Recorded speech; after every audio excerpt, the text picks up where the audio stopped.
I was married to Anna for 11 years. For most of that time, I believed we had a stable life. Not perfect, but stable. We had routines, shared responsibilities, quiet evenings, and the kind of predictable days that make you believe nothing will ever change. Anna worked in marketing for a logistics company downtown. I worked as an electrical engineer for an industrial contractor. Our schedules were simple. I usually got home around 6. She often arrived 30 minutes later. We had dinner together, watched something on TV, talked about small everyday things. Nothing dramatic. Looking back now, I realize how easy it is to mistake comfort for happiness. For years there were no obvious problems. We didn't argue much. We paid our bills. We occasionally traveled somewhere for a weekend. Friends described us as a stable couple. But about 6 months ago, things started changing. At first it was so subtle that I barely noticed. Anna began staying late at work more often. She said they had a large project with a tight deadline. That made sense. Marketing campaigns can get chaotic. Then it became more frequent. Late meetings, client dinners, team brainstorm sessions. Sometimes she didn't come home until 9 or 10. Still, I trusted her. 11 years of marriage creates a strong sense of certainty about someone, or at least it did for me. Another small change appeared around the same time. Anna became very protective of her phone. It was always face down on the table. If a message arrived while we were sitting together, she would immediately grab the phone and glance at it. Sometimes she smiled at the screen. When I asked what was funny, she would simply say, "Just something from work." Again, nothing dramatic, but small details accumulate. One evening I came home earlier than usual. A meeting at my office had been canceled, so I left around 4:30. When I entered the apartment, Anna was sitting on the couch with her laptop. The moment she heard the door open, she quickly closed something on the screen. It was such a fast movement that it almost looked instinctive. "Oh, you're home early," she said. Her tone sounded slightly nervous. "Meeting got canceled," I replied. She nodded and forced a smile. I remember thinking it was strange, but I didn't question it. When you trust someone deeply, your brain tends to ignore warning signs. A few days later, something happened that changed everything. Anna left her phone on the kitchen counter while she went to shower. That almost never happened anymore. The phone screen lit up. A message notification appeared. The sender name said, "Mark." The preview read, "Yesterday was amazing. I can't stop thinking about you." I stared at the screen. For a moment my brain tried to invent explanations. Maybe it was a misunderstanding. Maybe someone meant something different. But a part of me already knew the truth. When Anna came back from the bathroom, I was sitting at the kitchen table. "Who's Mark?" I asked. She froze, just for a second. Then she quickly said, "Oh, just someone from work. New guy on the team." Her answer came too quickly. I nodded and said nothing more. But something had already changed inside me. From that moment on, I started noticing everything. Her late nights always happened on Tuesdays and Thursdays. She began dressing more carefully before work. New clothes, more makeup. She smiled at her phone when messages arrived. And sometimes she looked excited in a way I hadn't seen directed at me in years. 2 weeks later, I decided to leave work early again. But this time I didn't go home. Instead, I drove past Anna's office building.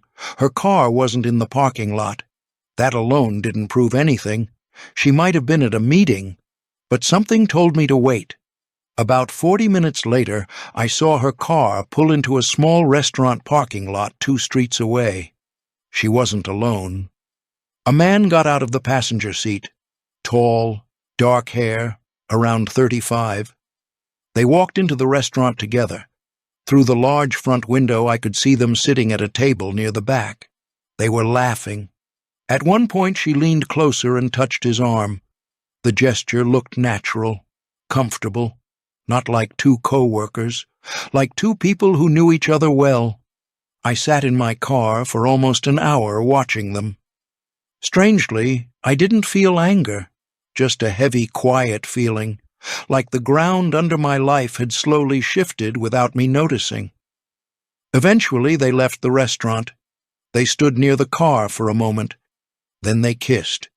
A simple, familiar kiss. Not something accidental, something practiced. I drove home.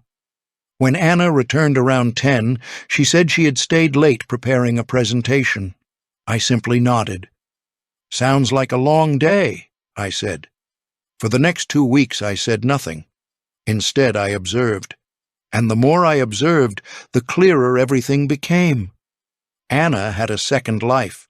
Messages late at night, secret calls on the balcony, work trips that suddenly appeared on the calendar.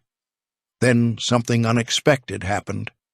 One evening, Anna fell asleep on the couch while watching TV. Her laptop was still open on the coffee table. A notification appeared. New email. From Mark.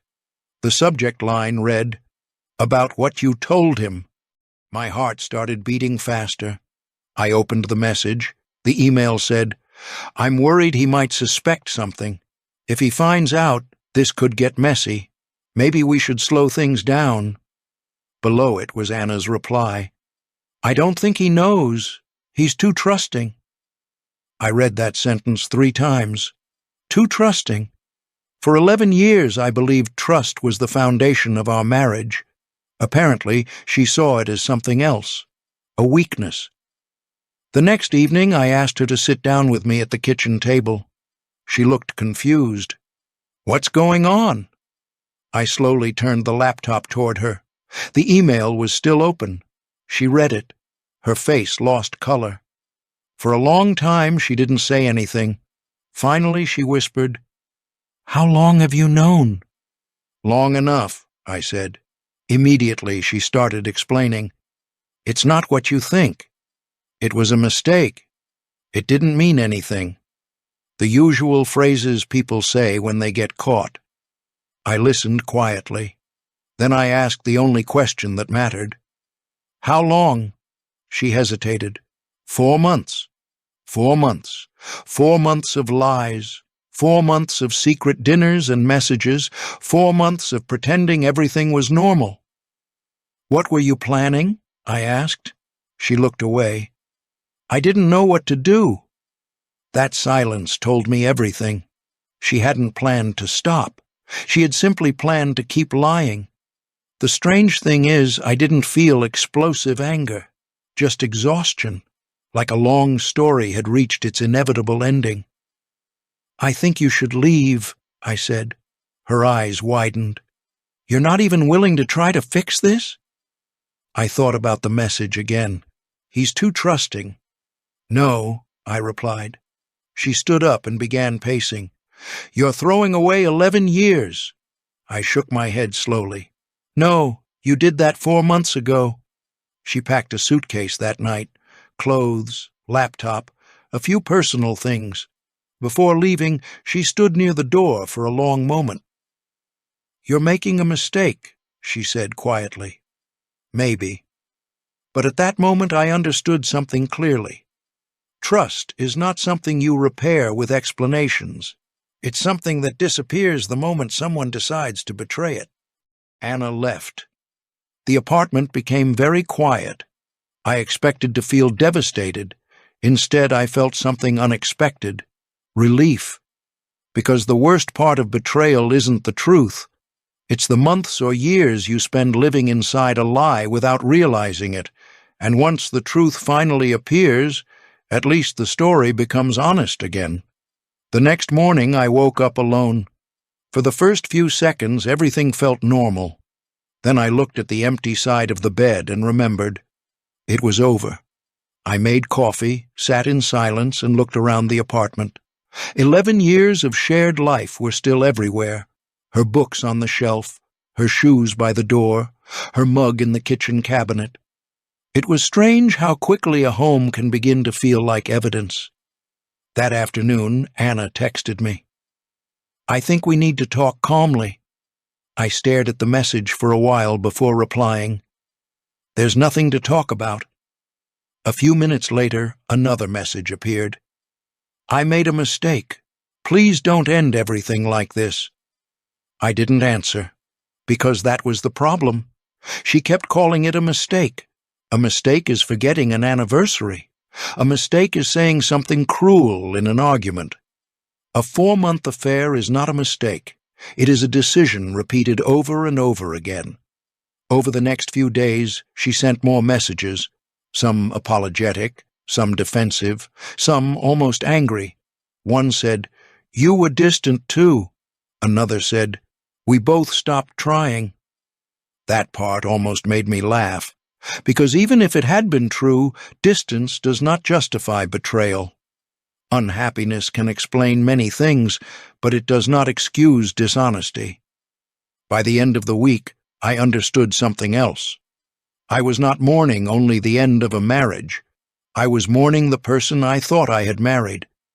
That version of Anna no longer existed. Maybe she never had. And that was the hardest truth of all.